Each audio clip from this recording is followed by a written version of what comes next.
Gusto mo bang mag-apply sa Joyride? At alamin kung ano ang mga requirements na kailangan natin bago tayo pumunta.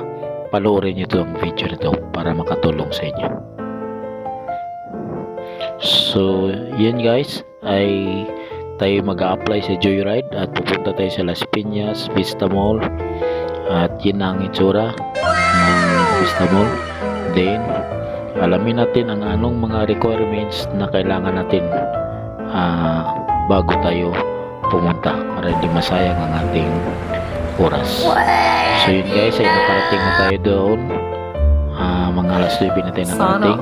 Yun po ang parkingan. Then ito ang mga papel na kukunin natin pagdating natin doon. Pilapan natin na yan. Pagkatapos ay may check ang ating motor. Ay kailangan picturean po natin yung harap, likod. So yun guys, ay nakapila na po yun sila para mag test drive dito sa Joyride Las Piñas. So yan guys, so inaayos na nilang motor. Yan, naka-ready na sila. So pagka ikaw na ang susunod, kailangan ay mayroon ka ng angkas, no? At be sure na naka-lock yung helmet. Then yung lights ay gumagana lahat. So yan, sasalang na sila.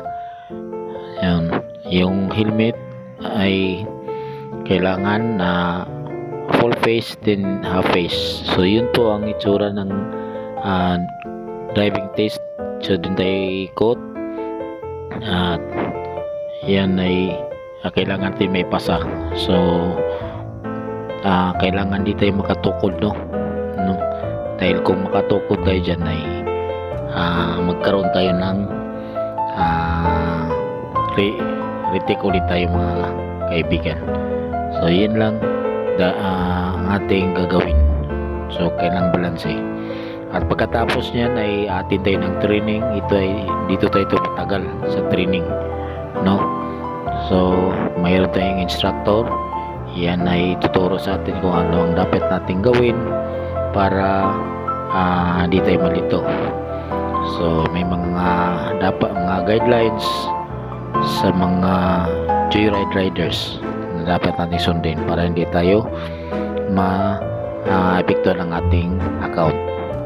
So yan, ituturo ni Sir kung anong dapat natin gawin. So lahat yan ay ituturo sa atin. Pagkatapos yan ay pipila pa ni Sir tapos ating training. Yan po ang itsura sa papel na tapos ang training. So yan ay pipila naman tayo dito sa payment. Yan.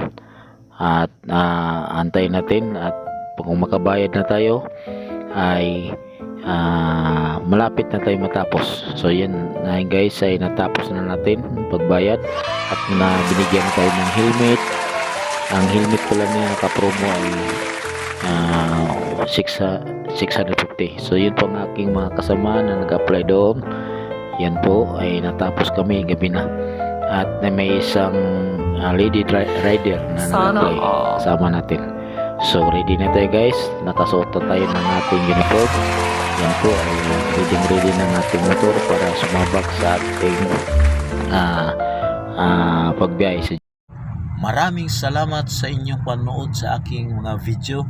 Naway patuloy niyong i-follow ang aking FB page, Dong Alviso Lastima, and mag-subscribe kayo sa aking YouTube channel at huwag kalimutan pindutin ang notification bell para updated kayo sa aking mga bagong video. Bye bye! God bless!